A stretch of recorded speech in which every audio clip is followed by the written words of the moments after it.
সবাই ঘুমাচ্ছে, আমি যদি একটু মজা করি কেমন হয়? এই ভেবে ঠাকুমা আস্তে আস্তে রান্নাঘরের দিকে হাঁটছেন। আহা, কি গন্ধ! 1 চামচ খেলেই তো কেউ টের পাবে না। ঠাকুমা 1 চামচ করে খেতে খেতে হাঁড়ি প্রায় খালি করে ফেললেন। তারপর হাসি মুখে খেতে থাকে। হঠাৎ হাঁড়ি খালি দেখে অবাক হয়ে যায়। ঠাকুমা হাঁড়িতে ভাত পানি মিশিয়ে আবার ঢাকনা দিয়ে রাখলেন। খুব ভেতরে হাঁড়ি দিয়ে পোকা দিয়ে দিলেন, এবার কেউ ধরতে পারবে না। ঠাকুমা, ভাত দাও, আমরা খাই। ঠাকুমা হাঁড়ি নামিয়ে দিলেন ভীষণ গম্ভীর মুখ করে। নাতি নাতনিরা ভাত মুখে দিল, সঙ্গে সঙ্গে থুতু করে ফেলে দিল। ইস, এটা তো কাদা মাখা ভাত।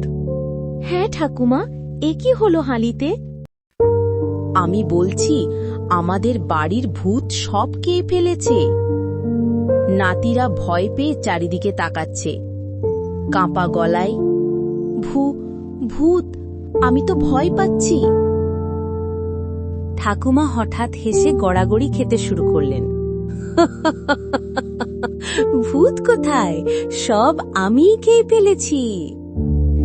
নাতি নাতনিরা রেগে যায়, পরে আবার সবাই একসাথে হেসে ফেলে।